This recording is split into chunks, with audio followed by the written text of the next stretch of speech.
Welcome back to Hair of the Werewolf. I'm one of your hosts, Chase, and I'm here with the other host, Lily. It's me. Hi. We are a horror-themed podcast in a pub-like setting where we like to drink and tell each other stories and hopefully scare each other. But sometimes it doesn't work out that way. Sometimes we just get drunk. Either way, it's a really good time.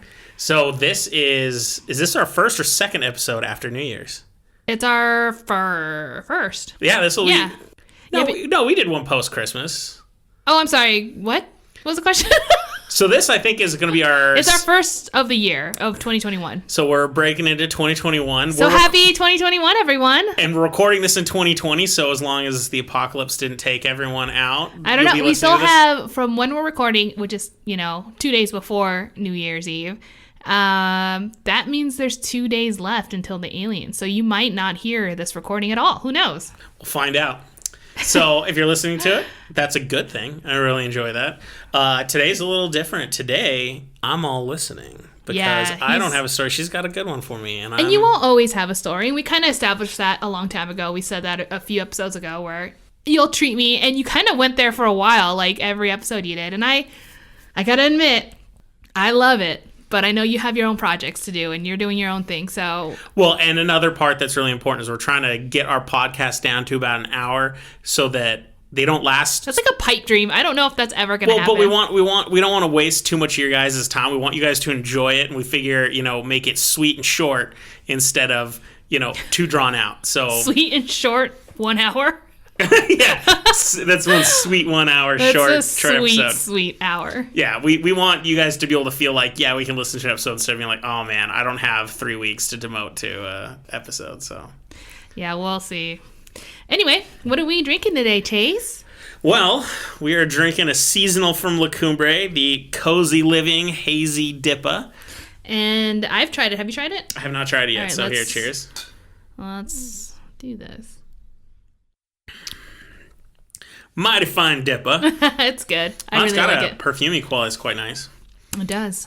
So the best thing about it is the can looks like a Christmas sweater, which I absolutely love. It's like a light blue, white sweater. It looks very vintagey to me. I like it. So I highly recommend you guys pick one of these up, before they're out because it's a limited release. It's pretty awesome. It's good stuff. For those who are... Oh, wait, is it distributing throughout the country? I don't know. I don't actually know. It's you can at least get it at the tap rooms. I mean, for all those listeners outside of New Mexico. There are some. I'm sorry you can't have any. Yeah. Actually, you know what? I don't know if I mentioned this last time, but we have had some strays outside of the country listen to us.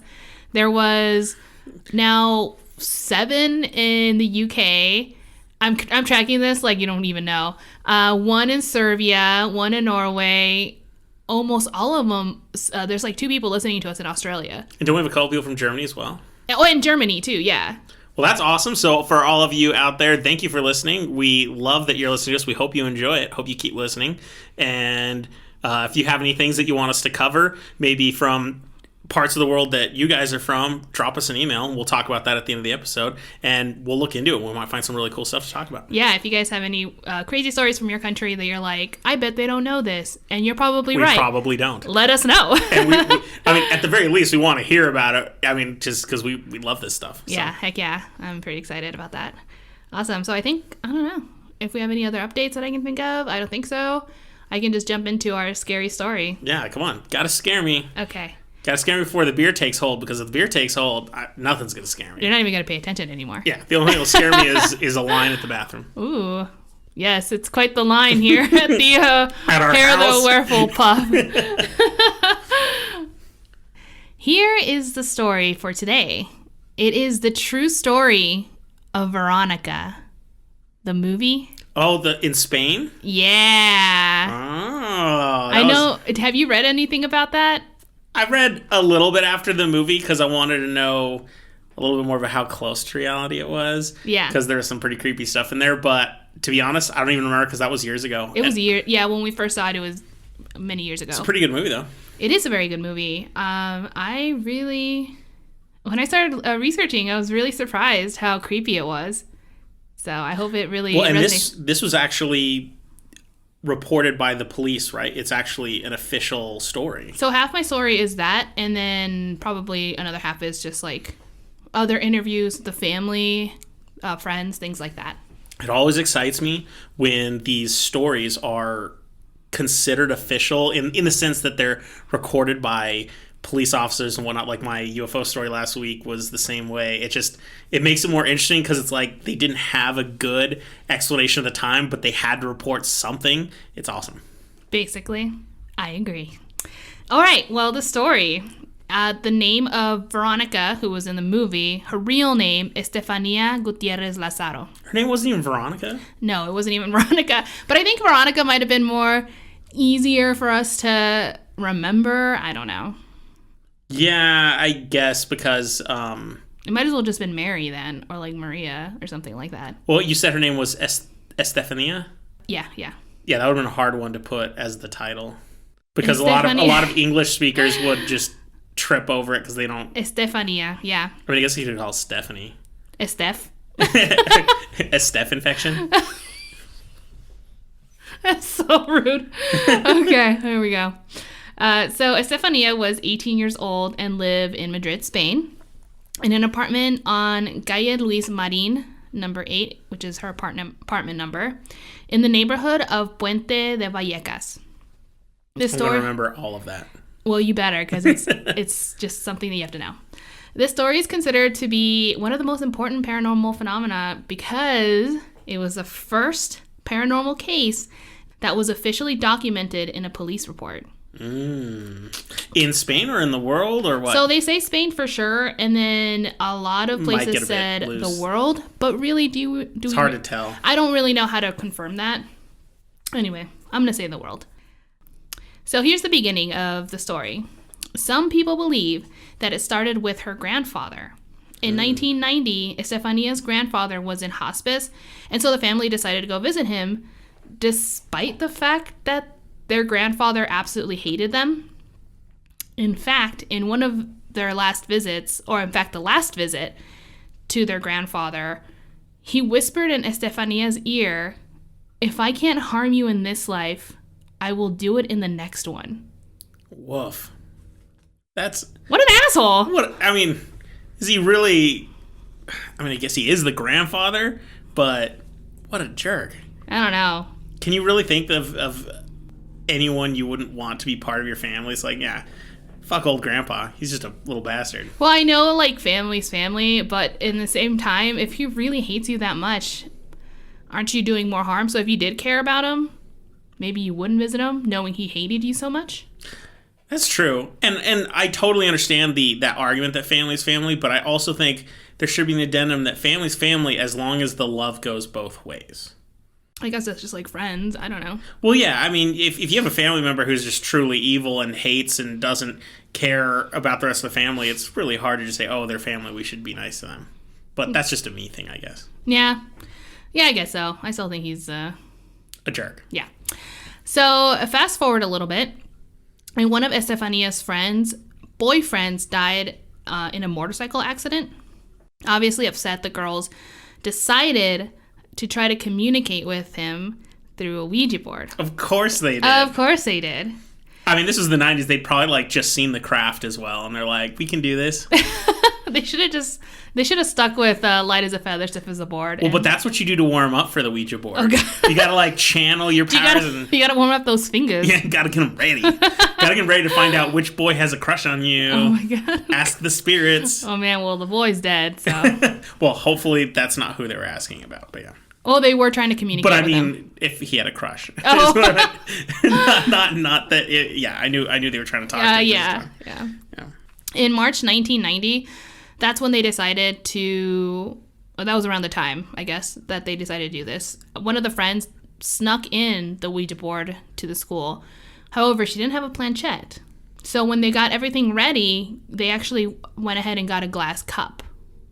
That would work. Yeah. So, I've heard people use planchettes, different types of planchettes, things like that. It's just, it's not that it doesn't matter what you use, but as long as it's something that is usable. Yeah, that makes sense. Like the letters on the board, so you can see what's being them. indicated specifically. Right, yeah. exactly. So it worked fine. obviously. Her sister Marianela was also there. However, she didn't partake in the seance. She just watched. She was watching, but she was also kind of like supposed to be lookout. Yeah. Well, she didn't do a very good job because they never do. Halfway during the session, I think she probably just got caught up in the whole thing. And a teacher actually burst into the room and interrupted the entire session. The teacher was so mad at what they were doing that she picked up the Ouija board and ripped it in half. Ripped it, so it wasn't even like a hardcore board. It was like, apparently not. Either she's really strong, or it was just like a cardboard, something that you buy like at the toy store or something. She had that like teacher rage. Wait, so teacher rage. Was this close to? In the movie, weren't they in like a Catholic school and the teachers were nurses? Or it was a Catholic school, I guess, because some of the articles that I was reading, they would say a nun walked in. I think I said nurses and I meant nuns. I think I said where the teachers and nurses and I meant nun. I heard what you said and I ignored it. I know what you meant. Yeah. Yeah. So the nun or teacher, whatever, she ended up ripping it, and in the chaos of it all, she also broke the glass. Now, they couldn't say goodbye. Now, what I'm going to tell you next was witnessed by Estefania's sister, Marianela, her friends, and even the teacher, who have been interviewed afterwards. They all said that when the glass broke, they saw a smoke-like fume lift from the glass and enter Estefania's mouth and nose. Woof. Yeah. Secondhand smoke kills you. That is a damn truth right here. So, yeah, you said it. You said it just a second ago. If you do not say goodbye or properly close the session, you're leaving the gate open, essentially, for anything to kind of walk through. Yeah, and they like to linger. They like to linger. Doesn't matter how many no loitering signs you put around the Ouija board. Don't matter. They don't give a fuck. What signs? No loitering signs. No loitering. I literally heard no Lord of the Rings signs. I was like, what? I don't get the reference. This is the nerdiest seance ever. It's like, all right, so in between questions to the demon, you have to do Lord of the Rings quote. Yeah, no. You shall not pass. Yeah, right. So no loitering doesn't apply to ghosts. They don't care. Basically. All right, so this is already, that's pretty exciting. I don't remember this part of the movie being particularly exciting, so this is way better the way you're telling it. I do remember the movie kind of, seeing smoke like go, I'm just can picture smoke like just emanating and going to her mouth. And at that point, as someone like me who's terrified of getting infected by things, I would just be like, oh my god, oh my god. You would just get a disease, not like a demon. But yeah, so it actually, while I was doing this research, it became painfully aware that it had been a really long time since we saw Veronica, and we only saw it once. So I don't even remember which parts are bleeding through or not anymore. I know a lot of it. Like, I remember some when I was reading. I'm like, oh, yeah. But not, like, well enough. Well, there's moments I remember, and I'm just waiting to see if there's something you discuss about them, because that will kind of imply if whether it was written for the movie or if it's actually real and they were bringing it along into the movie. Yeah, exactly. For sure. Okay. Okay, so the next thing, not long after this, Estefania began to suffer from insomnia.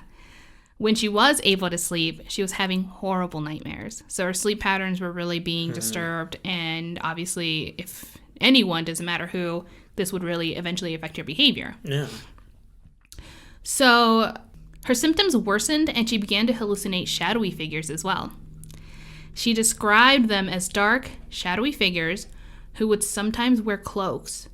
These figures would sometimes also appear in groups, sometimes individually, but when they were in groups, they would hold hands and call out to her to join them. Ooh. These creatures also had no distinguishable facial features, so she had no idea who it was or what was going on. By no distinguishable, does it mean they look like super generic, or did it mean they had like... It was just blacked out. Oh, yes, so it was like almost like they didn't have eye holes and noses and mouths. Not trying to go back, but like a Nazgul. Ah. Yeah. I was picturing that episode of Doctor Who where their faces were getting sucked off by the television. Not like that. They were dark figures. Everyone listening is like, what the hell are they talking about? All right, keep going. So, so after that, not too long after, she started having what people now would say they were just seizures, but they were a little weird, too. Atypical. Yeah, so some people are like, oh, it's just a type of seizure, but who knows? Sometimes she would also have episodes that left her in a trance. Her mother, Concepcion, is her name, would take her to the bathroom, splash water on her face, call out her name, do anything she could to get her attention, but nothing would work. She was like totally out of it. Just in a trance, not seizure, nothing like that, just still. You know, just real quick, I have this notion that whenever people have seizure-like symptoms, it makes me feel a little sad if we're talking about even paranormal stuff, supernatural stuff, because it's so easy to dismiss it as just being epilepsy instead of something's actually happening. So in this situation, her having the seizures, I could imagine most people are like, well, then she was just having seizures. But, you know, especially if they're weird, that makes them interesting. Yeah. So, yeah, it is very sad. But, like, again, this wasn't your typical seizure. In fact, it was common for these trances to last up to 20 minutes. Damn. Yeah, every time she would come out of them, she would tell her mom that she was in a long corridor filled with smoke, and she would hear those same voices that the shadowy figures would tell her to come join them. So she was like somewhere else. You know what I mean? Almost. Maybe it was her mind. You know, a lot of skeptics say she was becoming a schizophrenic or something like that. Absolutely. You know, who knows? But no, it's kind of weird. So obviously, her family did seek professional help, and they went to multiple specialists. They even went to like 4 different medical facilities to try to figure out what was going on. So many tests were performed to find out what was causing these symptoms. Well, anyway, despite everything, the doctors could not find anything wrong with her. Brain activity, physically, everything turned out normal. Like, she was totally normal. Nothing. Absolutely nothing. No. Well, that's fun. Yeah, basically. So, again, we should probably note that epilepsy is kind of hard to diagnose in general. And even so, there's some people that have certain conditions that people like would say, I think it's epilepsy, but then they get medication and it doesn't really work. I mean, there's a lot of different... It's still a very misunderstood whole plethora of different issues. Yeah, exactly. It covers a whole realm of disorders, and they're not caused by the same things, and they have different treatments and different causes and different everything. Yeah, exactly. So it's really hard to just diagnose on itself. So I get that. But did she get a second opinion? She got like 5-6 different opinions. Okay. So this was it wasn't just like one guy who sucked at using his scans. No, it wasn't like this one doctor who they paid under the table. No. I mean, like, they went to medical, like I said, professional medical facility, like what do you call them? Specialists. She went to multiple specialists. So unfortunately, despite the fact obviously no one was able to get some sort of conclusive diagnosis of her condition, this continued for about another 6 months. With each day passing, her symptoms were getting worse and more severe, and Estefania was getting weaker. As things were getting worse, more strange things started happening outside of Estefania and began affecting her family. So things like appliances would turn themselves on and off. And these are things that the family was noticing now. So we're going into like everyone is seeing it. Yeah, appliances would turn themselves on and off. Objects would move around on their own. Could they see him, or was it like they turned around and then something was in a different place? I think, no, so at some point they did start seeing things shift or move and stuff, yeah. One of her younger siblings woke up to find her arm slamming against the wall and then suddenly stop. So, yeah, that was weird. Marianela, the sister that was also at when they were doing the Ouija board session at school. The lookout, the really bad lookout. The really bad lookout. That let the teacher get in. Yeah. She shared a room with Estefania with her. So one night when she woke up, Marianela, she saw Estefania levitating from her bed. Convenient. So one day, Estefania screamed while she was in the bathroom. Her mother went rushing towards her to, like, obviously see what's going on and noticed that the door was closed and locked. banging on the door saying, open the door. Estefania said she can't. And obviously this whole panic, the father came in and he started hitting the door. Nothing was working. And moments before he was about to kick open the door, it gently popped open. And Estefania was not right there, like in front of it. Like she was on the other side of the room. Apparently their bathroom was kind of big because it also dueled for like a washroom and all these other different things that they would do there. They'd also do their ironing in there. Such a horror movie cliche where then the door just like slowly opens. But it totally happened, Chase. Well, right now what I'm trying to do is I'm trying to analyze all the things that they're witnessing and seeing, well, how many of these could be explained by people just being paranoid and over analyzing things. It's kind of like a word you hysteria? Well, no, but I mean like when you hear a word that you haven't heard often or ever before, and then after you hear it for like the first time, you hear it everywhere for like the next one. Right. So if they're assuming that she might be possessed, what kinds of things might they be experiencing that they're just paying more attention to? Like maybe the girl hitting her arm against the wall she's very upset and stressed, and she's in kind of a lucid state, and it's just happening. That one I'm going to put away as doesn't really weird me out. And that's why I asked if they saw things moving or if it's just when they turned around, it was in a different location. It's maybe they're just so paranoid that they didn't stop things like, oh yeah. Like they're not thinking clearly anymore. Exactly. Yeah. But the levitating one is interesting to me. So either she was dreaming or she saw the levitation. Could be either. If she saw levitation, that's pretty damning evidence, because as far as I'm like, concerned, what the hell? as far as I'm concerned, we have no explanation for levitation that's real, like outside of the supernatural. We've got, who's that magician? David Blaine. Oh yeah. Who did the levitate? I remember that on the street and everything, and then someone had a good camera angle. You could see what he was actually doing. He wasn't. He just made it look like it. But I highly doubt Estefania was doing optical David Blaine illusions at night to try to make everyone believe she's a brilliant magician, actually, if you didn't know. So some of these are particularly creepy to me. Yeah, it is. So what happened to her in the bathroom when the door opened? Nothing. It was like nothing happened. Everything went silent again.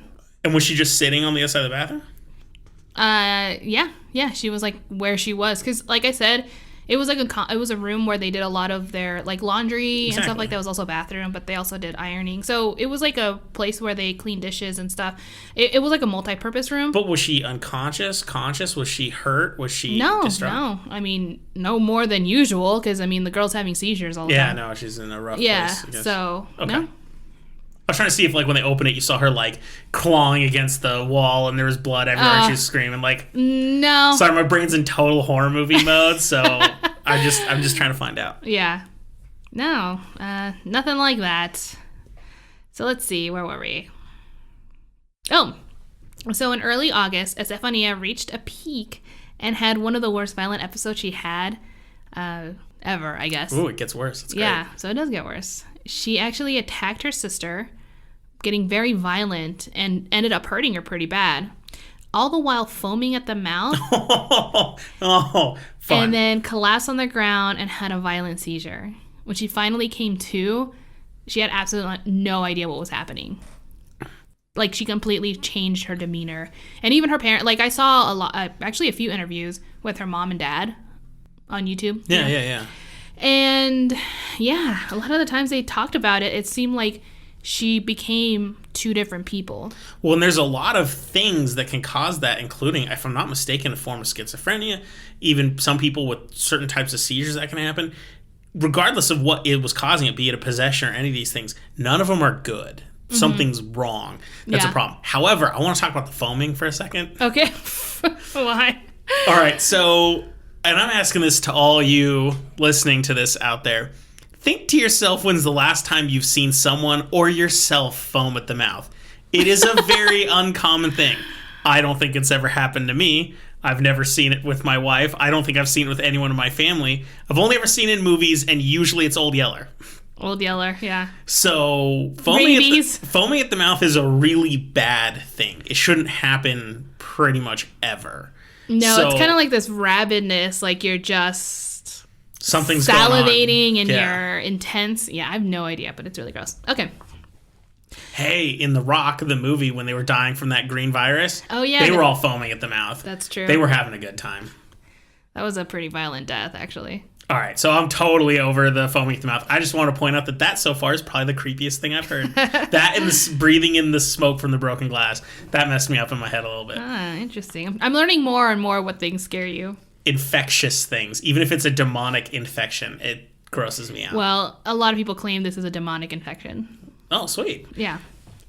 Well, okay. So after this violent episode, and, probably one of her worst, as her family described, unfortunately, on August 14th, 1991, at 19 years old, Estefania died. She suffered another horrible seizure, slipped into a coma, and was admitted to the hospital. And just a few hours after that, she passed. 2 doctors, Pedro Cabeza and Gregorio Arroyo, who cared for Estefania, went and sent out samples for any kind of infections, anything that might have been wrong, like autopsies, things like that. And all the tests were clean. Everything was fine. She wasn't drugged.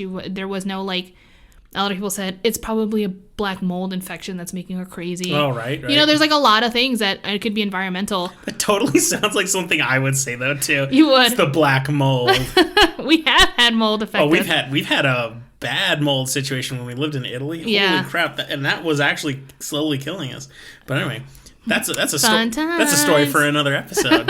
What episode? The mold fear episode. Ooh, maybe we can have a mold creature or something. A moldy creature. I'm sure one exists. Yeah. Yeah, so unfortunately that's what happened. But again, when the doctors came back with these results, really anticipating to find something wrong, with her, they even said, I guess, quote, it was very strange and suspicious, as they said. So even they're like, I don't think this is not normal. It's not. Yeah, it's not. Yeah. So I don't know about you, but I want to take a little break and maybe just have another drink. Since you don't have a story, I know we don't have a different story afterwards. However, after Estefania's death, it gets much, much worse. Oh, sweet. Yeah. All right, I need another drink for this then. That's what I'm saying. I think you're going to need another drink. All right, so everyone get another round. We'll see you in a few. We're back. Hope you guys got some fresh drinks because we're ready to keep going. We're sticking with our beer. Yeah. Sticking to our guns. It's too good. I think the beer's really good. I think it's been doing me very well, too. And I'm really excited to hear more about this story because in the movie, if you guys have seen the movie pretty much stops when she dies. Yeah. So to hear other stuff happen afterwards makes it way more interesting. Exactly. That's why I was really shocked when I was doing this research. Again, I honestly didn't know the lengths this took, that the movie didn't introduce or, whatever. It was more focused on her versus So does the police report include the stuff after she died? Yes. Oh. So you'll see you'll see. I know this story is supposed to make me want to watch Veronica again, but because I know this is happening in Spain and imagining it just makes me want to watch Wreck. But not the dubbed up, oh my English God. dubbed or whatever. So after Estefania's death, this is the everything that happened afterwards. Again, this is the strangest thing that I found of the story. I had absolutely no idea this was happening afterwards. When I saw the movie, I'm like, yeah, she's dead. The demon's gone. I don't know. Apparently, I was very, very wrong. The family, before Estefania died, no one else saw the shadowy figures. However, after Estefania died, the family started seeing the shadowy figures as well. Oh, because they didn't have a body anymore. Nothing was holding them, I guess. Yeah. Very, very creepy. One of Estefania's sisters were woken up by the strange noise they heard coming from the hallway. As they waited, they finally noticed a shadowy figure crawling in short and slow movements as it slowly dragged its body into the bedroom and then disappeared. Woof. Yes, exactly. In the words of every dog ever, woof. Buzz, your girlfriend. Woof. That's why we have to describe every situation we don't like. Woof. Just imagine Buzz's girlfriend. Same thing. Oh, man. All right. So obviously this was not an isolated incident. In fact, the family saw these creatures a lot of the time, and they always kept low to the ground. I don't know why that freaked me out. Shody got low. Shody got low. Shodies. Shody. Just kidding. That's an inside joke from Baywatch. Anyway, we apparently watched that show way too much. Not because it's good. Not because it's good, and we're only on season 4. And that's taken us, 3 years? It's taken us 3 years. But it's like this really random show we like to put on and laugh. Okay, let's see. In an interview, Concepcion, the mom, recalled an incident when she was lying in bed when she suddenly felt a weight on her body and something touching her feet and hands. She couldn't see anything, but it was happening. That's gross. The family also started hearing knocking noises coming from Estefania's bedroom. But isn't that where the other girl lived too? Like, didn't they share a bedroom? So, yeah, they shared a bedroom, but it was during the day. Okay. But in the article, they said Estefania's room, and you're like, anyway, she wasn't the only one there. It's totally now the other chick's room. Yeah, exactly. It's Marianella's room. But yeah, so it was just like during the day, and the mom was the one who went to go investigate, like, what's going on. And they noticed that all of Estefania's stuff in the bedroom was thrown across the room. Yeah. So they still don't like Estefania, even though she's not even alive. So unless it's her ghost pissed off that the family was so okay with moving on without her. Yeah, it's like, wow, that took a long time. Thanks. Thanks for mourning for me for like a day. Anyway, our neighbors have a little dog, so if you hear it in the audio, sorry. Okay. Not as sorry as that dog's gonna be. What are you gonna do? Nothing. Because I like animals. I was gonna say, what are you gonna do? I like animals. I just don't really like that dog very much. Well, it's very yappy. All right. So the family, sometimes they would also hear the laughter of an older man resonate throughout the house. They'd often hear it going from one wall to the next, like it was walking. Oh, almost like maybe it was Estefania's granddad, a total something. asshole. Maybe it was him who was like slowly killing her. Why did he have such a beef against her? I have no idea. I tried looking and everything just didn't give me information. I bet because it was family stuff, they kept it all private. Yeah, I guess. How rude of them to have private family moments. Have private lives. They should tell me everything. I want to know. What else am I supposed to do when I'm eating my McDonald's? Why? So selfish. Tell me more scary things while I eat some nugs. All right. Nugs as in, you mean literally as you pick up your cup and drink beer? Yeah, I don't have any nugs, but now I want nugs. Don't worry, these are so filled of carbs and it's really unhealthy. So, aside from the laughter, they also heard other voices coming from a bedroom. Huh, that's how I wrote it. I don't think that's right. But every time they checked in any of the bedrooms. Okay, so this is just a typo here.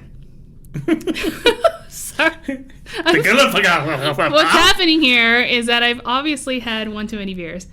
Okay, this is what it is. They would also hear a lot of voices in different rooms, and every single time they'd go in there, no one was there. Gotcha. So it always felt like the voices were having conversations, or they would hear it, and every time they would have to go investigate. It wasn't just happening near them. Totally. You know. They also, this was a common occurrence, they would hear a woman scream from the bathroom. With the screaming. Yeah, that was gross. They would hear doors open and close on their own throughout the house. That happened very often. They also began experiencing drastic temperature fluctuations. Ooh, now see those ones I hold on to. Those are big deals to me because... Really? Oh, man. If I was sitting here and all of a sudden I just felt like a waft of cold air. Like, okay, so yesterday, I was sitting at my computer and I was doing something. I don't know what it was. And Lily was in the room because our office is just one room with all our computers in it. And I felt this big, like, whoosh of cold air all over, like, my left side. And I turn around and Lily's on the complete different side of the room and she's like... at her desk doing something else, and I say, "Did you like open a window or something?" No, really you didn't air. say that. You said, "I just felt a gust of wind on my arm," and you kind of looked at me, and I was looking at you, and I'm like waiting for you to say something more, and I'm like, I just opened the closet door and shut it. And I think that's what it was because, yeah. And I couldn't hear it because I have headphones that are like noise canceling, so I couldn't hear anything outside, so it was like silent to me. But man, it was cold air, and I freaked out. I turned around looking for like an open window and everything. Well, this whole damn house is cold, so. Yeah. So I'm very sensitive to that. If all of a sudden it gets like 10 degrees colder, so that and the smells, I notice I'm very sensitive to when people detect when we say a horrible rotten meat smell or something randomly. I remember that scared you in The Conjuring. Yeah, my first thought is we got to take out the trash. My second thought is demon. In that order. If we haven't had meat in a week, it's got to be a demon. I just took out the trash. Demons! Hold on. Don't forget, did we shower that day? I don't smell like rotten meat. I smell like fresh chase. Fresh chase. That should be a scent. I'd buy it. You don't have a choice. It's free. Let's see. They also, actually, the family, what they ended up doing is putting motion alarms throughout the house. And they would go off. Ooh. Oftentimes in the hallway. Randomly at night. And they would go out there. No one was out there. Very creepy.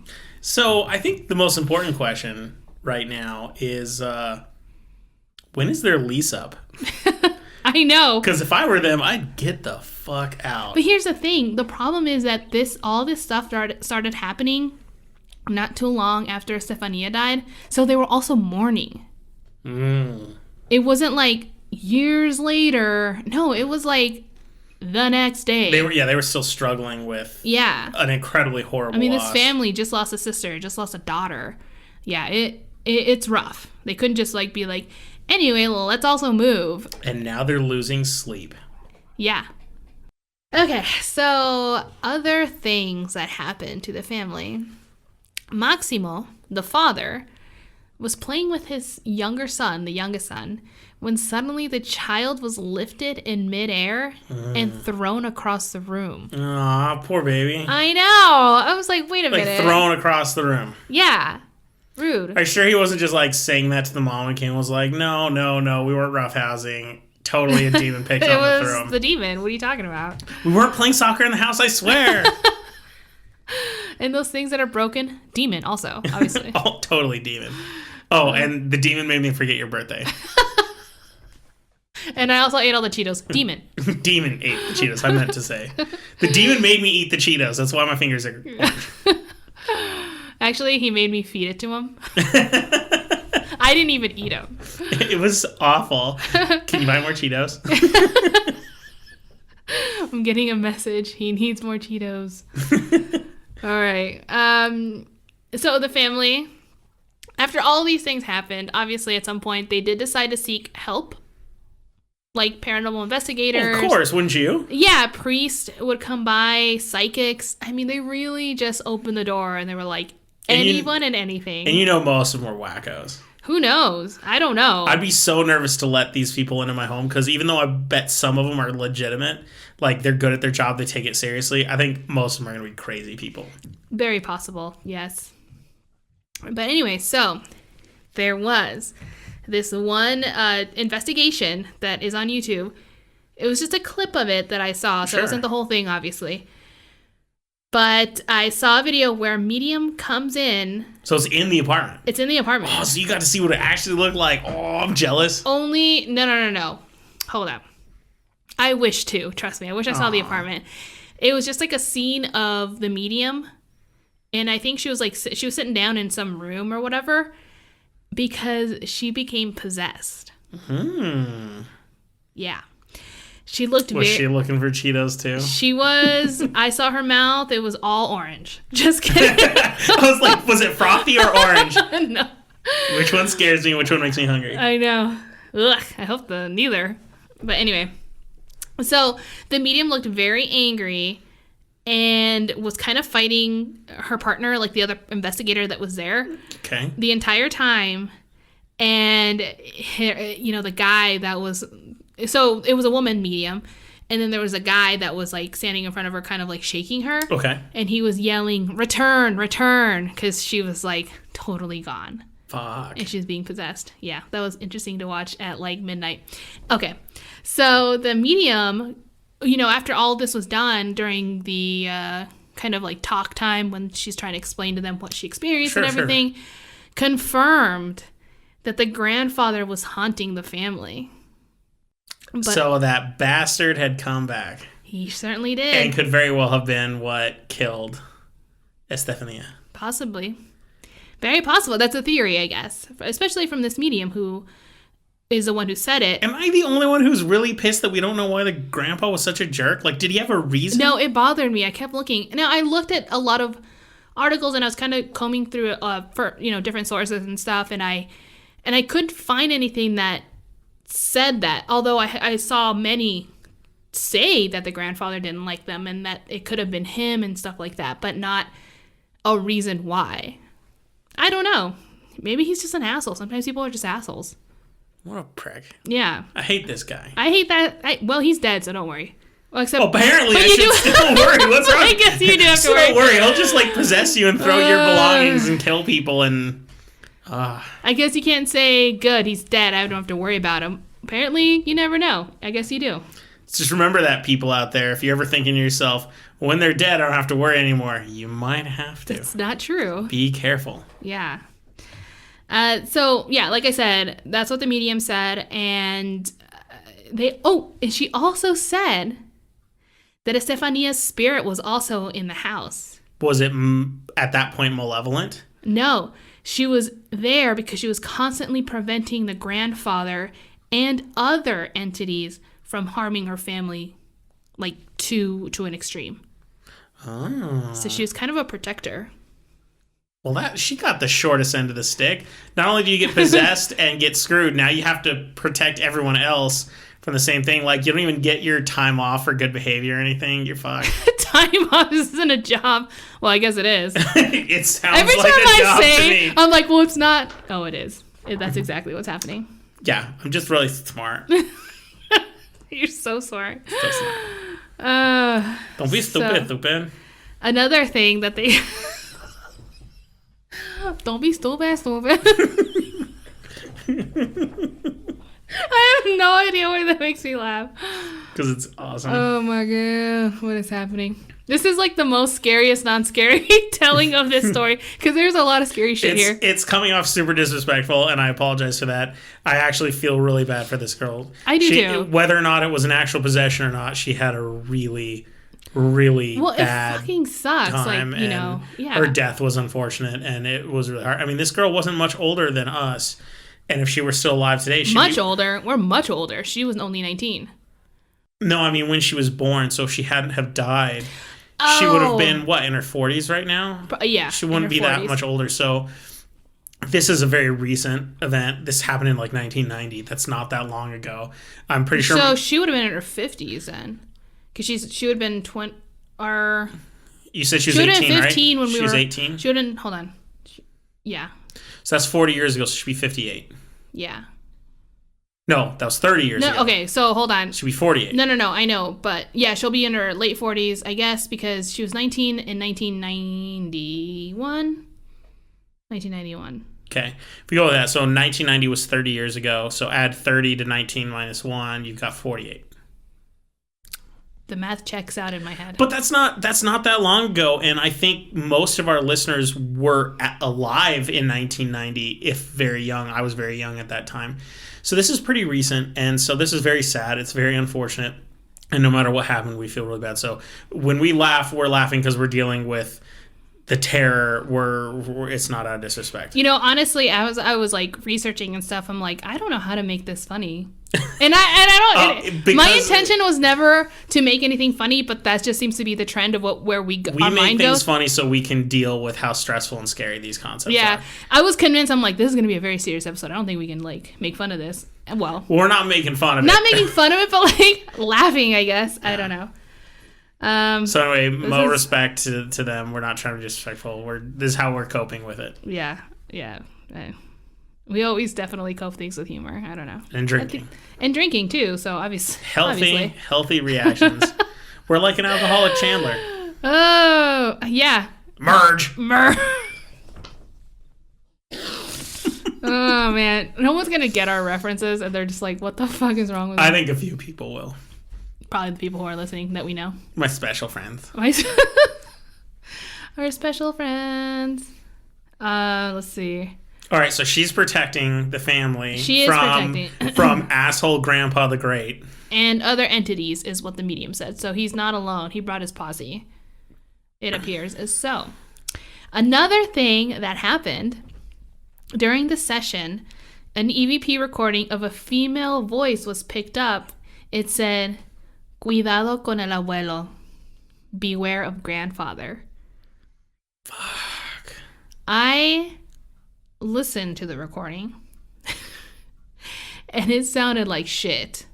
I could not hear it at all. Oh, so it's like most spirit box stuff. I don't know, because if you really think about it, this was a recording on a separate audio tape being picked up on a camcorder in 1992. Mm-hmm. So the translation could be really fucked up too.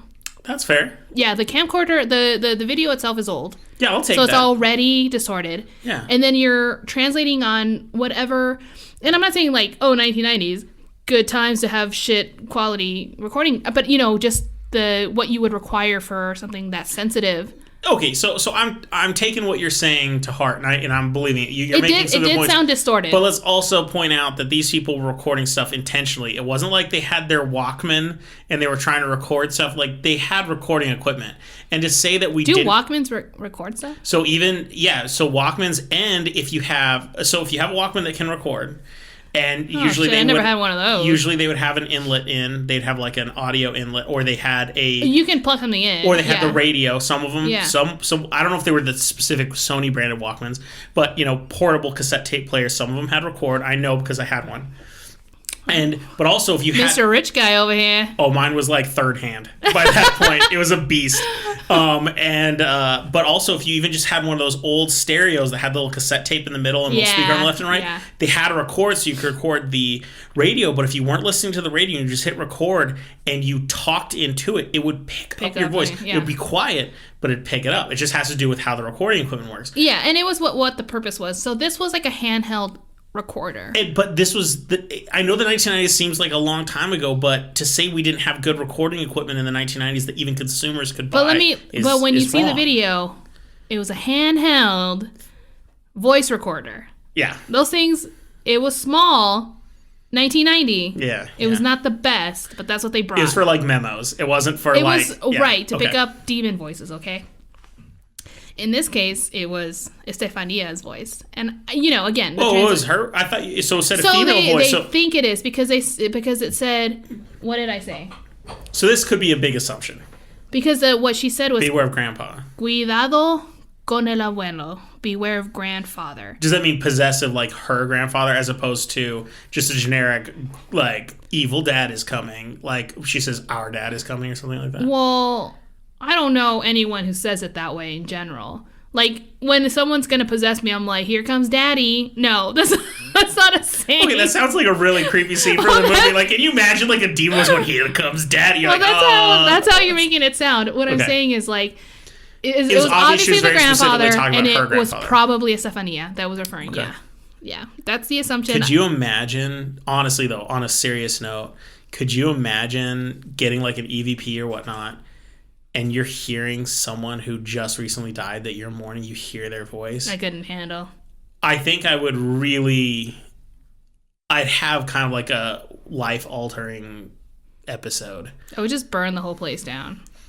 Like, God forbid, if you ever, like, passed away and then I heard an EVP, like, a couple days later of your voice, I'd be like, I really need to reevaluate my views on what happens after we die. And I'm like... She's totally going to be judging me for everything I'm doing anyway. I know all the porn you watch now. She's going to be, every time I eat a nacho, she's just looking at me saying, stop eating nachos. No more nachos. You're getting fatter. I will judge you and haunt you. You wouldn't just be encouraging me to eat more sweets and unhealthy foods and being, come join us. That's what I would do. I would just like... move snacks closer to you. You try to fatten me up to get me there quicker. It's like, his heart's going to give it at some point. Let's do it soon. Yeah, I was like, I miss him. I'm pretty lonely. He's not listening to me. He can't hear me scream at him anymore. Here's some licorice. Yeah, it wouldn't take long. How much licorice I like. You're not wrong. Licorice and booze. That's what I'm gonna get. That's what I'm gonna push towards you. And if you mix them, you get Jaeger. Yeah, that's true. Twice the power. Let's see, where was I? Oh yeah. So obviously, like I said, they had multiple mediums, lots of investigators come in, and priests, and all of these kind of people to just try to help her out or at least get some answers. Despite all of this, nothing helped. And in fact, based on what's coming up next, made things either worse or that's just where it was heading. Like I said, coming up next, like it's Hulu and we're waiting for an ad break. Like coming up in 3 seconds, ads. When you hear like the timer click, it's like in 5, 4, 3, 2, and you're like, oh my God. And you know it's just going to be some car insurance ad. Rolling your eyes. Sweet. So after the car insurance ad, tell me what kind of hauntings this poor family had to suffer. Here we go. So a newspaper actually wrote about a particular incident in the with the family, the entire family experiences, where one night when everyone was in the living room, the entrance door to the living room suddenly burst open, but no one was there. Now, the whole door opening and closing thing wasn't new to them. Yeah, you talked about how that already been happening. But then all of a sudden they started hearing loud knocking noises from all the walls around them as well. Yeah, the parents quickly, they got up.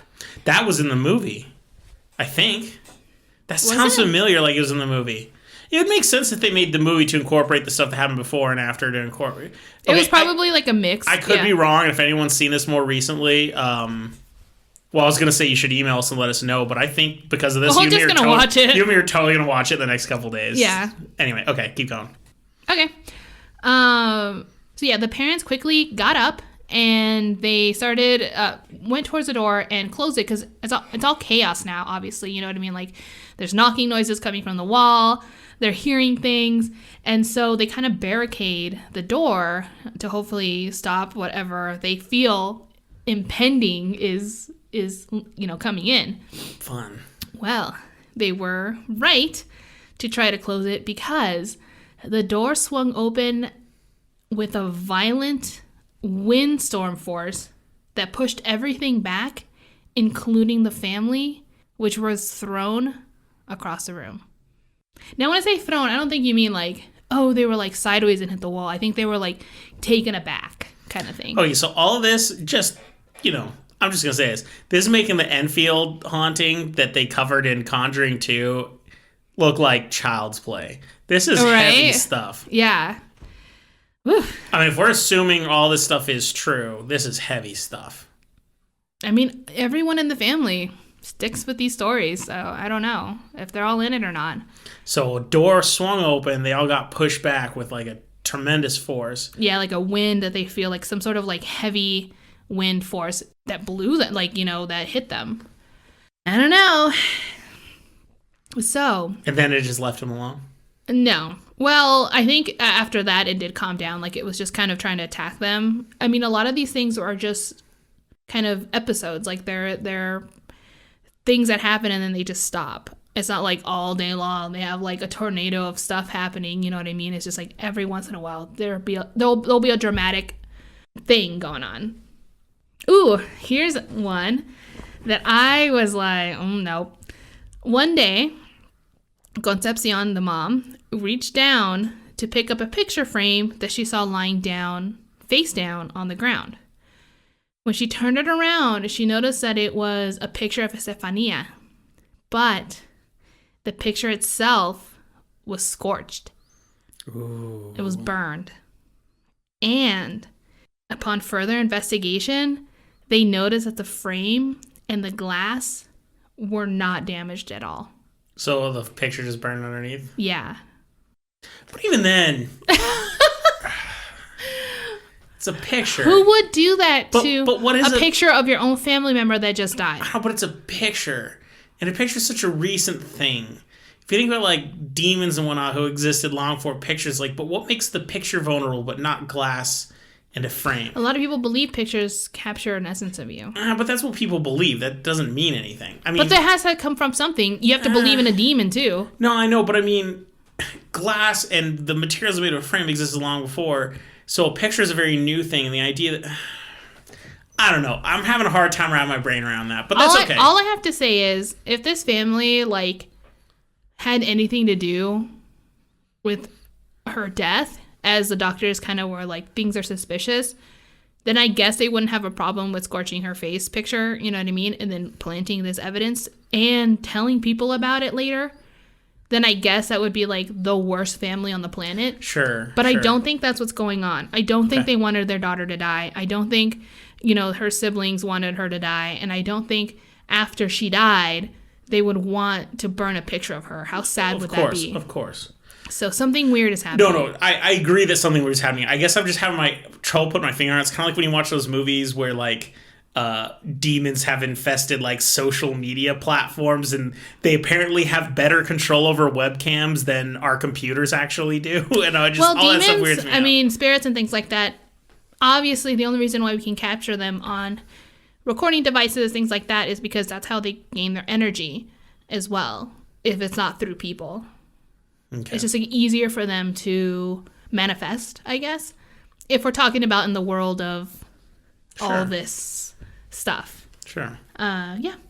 So anyway, I remember hearing when I read this the first time, I'm like, this sucks. I don't know. It was That's awful. horrifying. To imagine looking, if you even saw it happen, see a picture like burning and charring in a frame, but the frame looks fine. That's a very horrifying image. It's very scary. That's like a personal target right there. But like, my brain is just having trouble understanding how a demon is totally cool with Kodak film. It doesn't have to be a demon. It could be the glass. grandfather who just knows what Estefania looks like, obviously. Sees it and is like, this would be fun. I don't know. I hate her this much. Yeah, again, he's an asshole. The police report is the next thing. You keep bringing it up, so. No, I gotta know. Yeah. It's called the Vallecas case because I don't know if you remember this. That was their last name, right? No. That is the area they lived in, the neighborhood. What was their last name? Gutierrez Lazaro. Oh, okay. Gutierrez is their last name. It's just like in...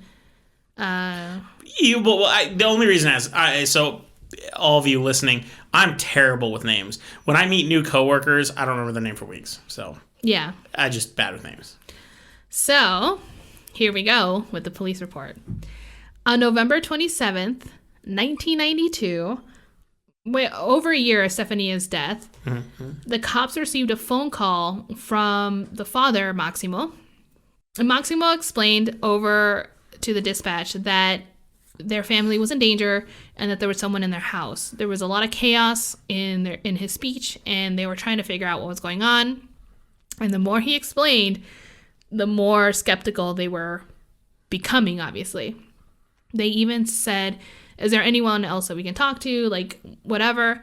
And in a frantic state, Maximo passed the phone to his wife, and she explained everything, said the same thing, and they were still kind of like, okay, calm down. We don't really know what to do about this scenario. You know what I mean? Like, what do you want us to do? Because they're saying things like, we're hearing knockings. We're hearing things are getting thrown across the room.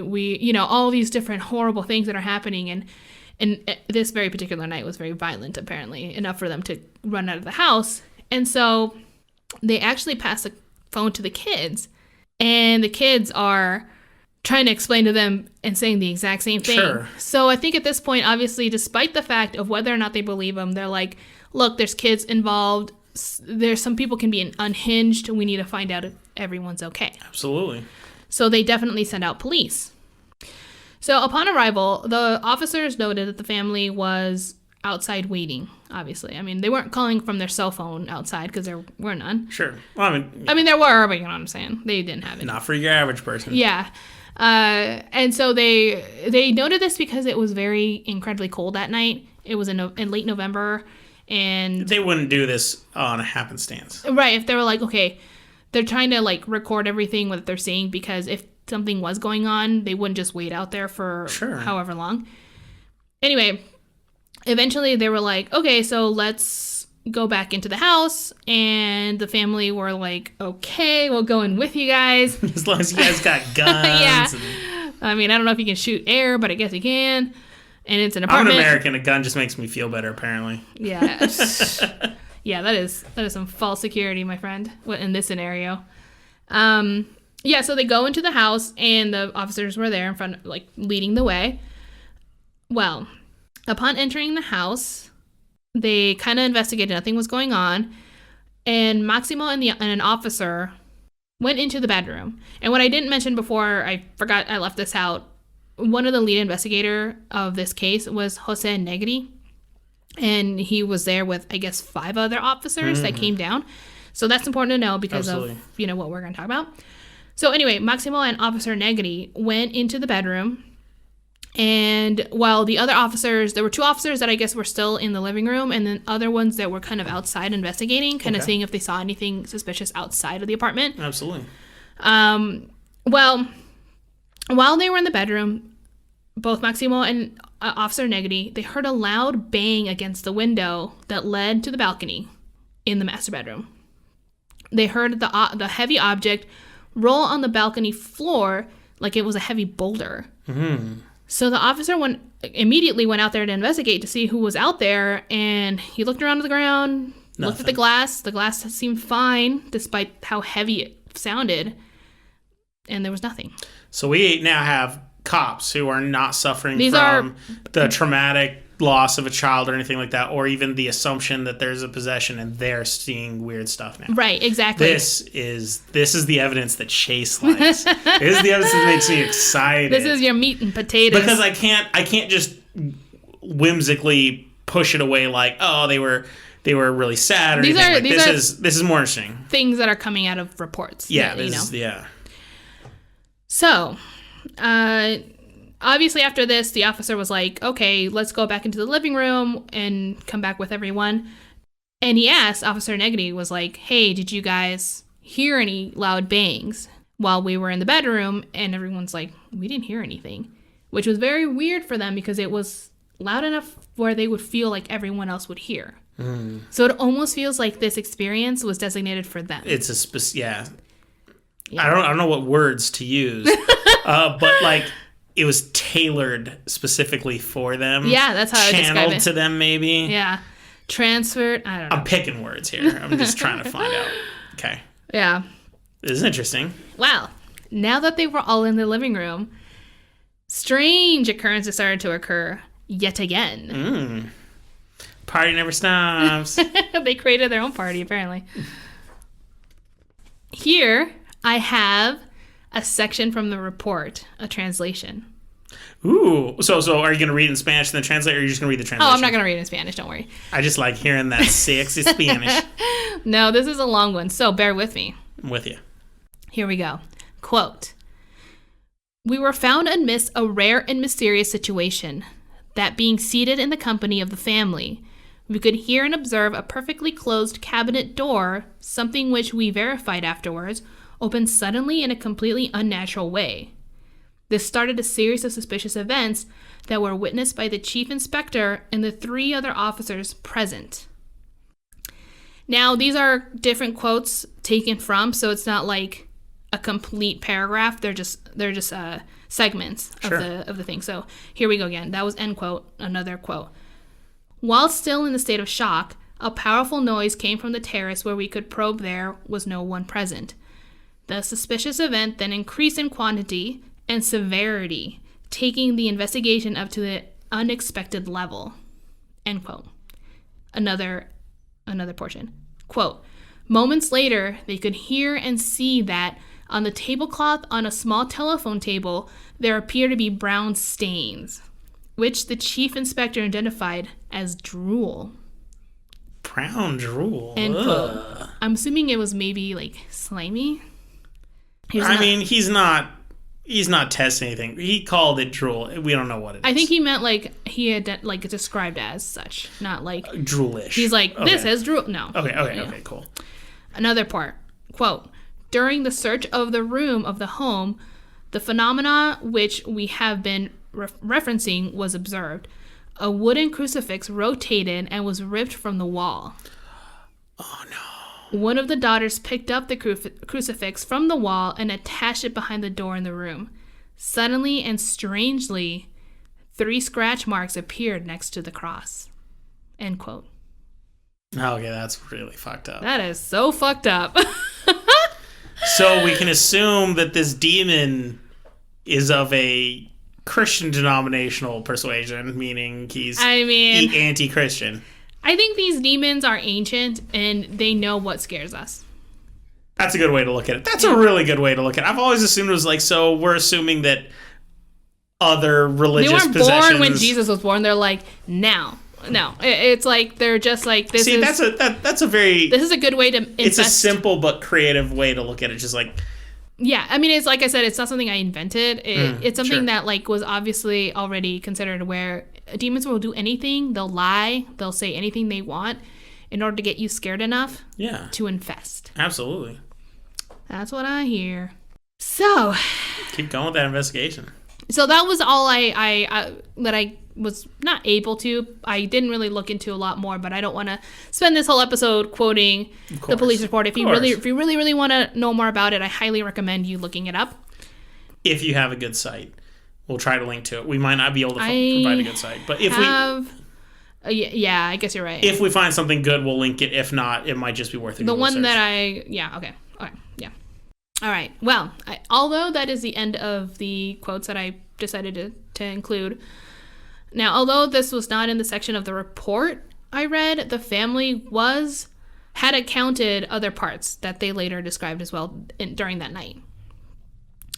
There was a moment when they were all in the living room, and the doors and cabinets began opening and closing violently as the officers reacted by quickly withdrawing their weapons and began frantically pointing at them towards these moving objects. This is what the family saw. And so I think it was kind of a solidification for them that they're not crazy. These things are definitely happening around them, and these cops are behaving accordingly. I think I remember something similar to that in the movie. But then again, I thought the movie ended when she died, so maybe they did this stuff before she died, or maybe I'm misremembering the movie. Maybe the cops did come at some point.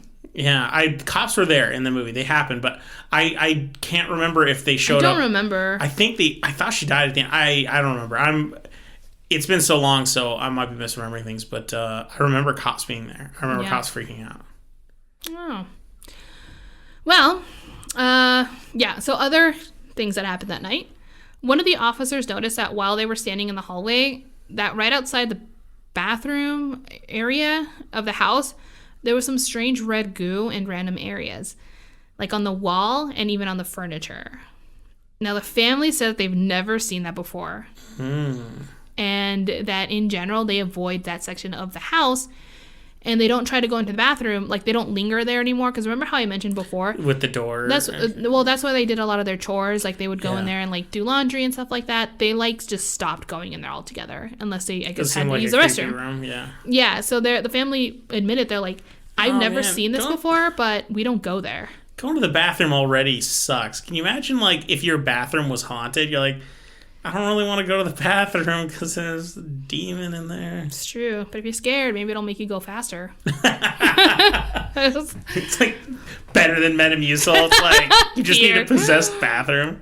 Oh my God. Maybe that should have been our slogan. The best cure for constipation is fear. Oh, man. Yeah, we're Hair of the Werewolf, not Dump of the Werewolf. We're good. Oh, gosh. Okay. So that's what they saw, and they noted that as well. So that's kind of a lot of the information I was able to get from the police report. So that seems to be kind of where it lies. Some of the things that were more confirmed when I was reading articles, those are the things that kept popping up. And again, like I said, that portion of the investigation was also there. And I think I'm going to leave it at that. I think there's a lot more to go into if you really want to look it up. But, just for the sake of fun show, that's what we have. But in the end, like everyone else that's visited them and tried to help out, no one was really ultimately able to help them. So nothing changed. But did they keep living there? Did they ever move? What's going on? They ended up moving. Good. Thank God. Yeah. Why do people keep staying in haunted places? And yes, I know sometimes they say the demons will follow you, but you Sometimes gotta you try. can't, man. Sometimes you can't just fucking move. You and me have wanted to move just because we hated a neighbor. But we're able to. We don't have kids. They don't have schools. You know, that's true. Their life's a lot more stationary. There's a lot of things intact, and maybe your landlord's a douchebag too. And it's like, if you move, you have to pay us for the remaining months of rent. You never know. So that's a good point. And I need to understand that. But at the same time, I can promise you right now, if we ever move to a place I think is haunted, as someone who doesn't want to like get into bad with a landlord or whatnot, I totally will move. I'll totally break the lease and move. Totally. I would obviously be oblivious to anything that's going on, so you'd have to tell me. Let's see. The aftermath. So there was a popular Spanish paranormal show that was called Cuatro Milenio. The fourth millennium? Yeah. Went to the former Gutierrez residence to do an investigation. And they also went to the Gutierrez's new home to do personal interviews. So that's what that whole episode is about. Yeah. Well, throughout the whole thing, they didn't find anything, really, while they were recording. How did the people who were living in the new house feel about their digs? Hold on. Before we go into that, let me tell you this. It wasn't until editing that the crew member noticed a second voice while the mom was speaking. Oh, no. Please tell me she just wants to be a ventriloquist and it's a happy ending and not something fucked up. It said, "No hemos comenzado." We have not started. But if it helps any, despite the strange voice appearance in the audio and all that stuff, the family claims that they have not experienced any more paranormal activity since the day they left the apartment. Well, I mean, that's good. As long as there isn't really a malevolent force that's like biding their time for some good shit. Who knows? Well, it's been years now and we haven't heard anything, so I think they're fine. So what about the family that lives in the old place? So there was an interview that I saw that people that lived, like you said, in the current residence, and the couple said they don't experience anything whatsoever. And I'm not surprised because we've heard the same thing so many times before. Like the Amityville horror house is the same way. The couple that lived there immediately afterwards, and I don't think they still live there. They lived there for a long time afterwards.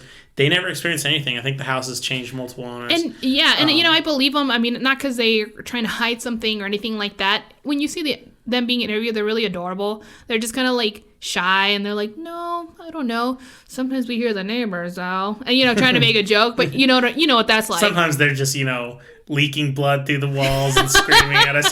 Typical neighbor stuff. That's not normal. No. Like they seem very chill and well, good. Just I'm very happy that they're safe. Yeah. There's nothing worse than the idea of moving into a place that's haunted and not knowing it.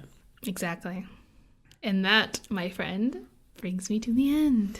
All right, so there was some legitimately creepy stuff here.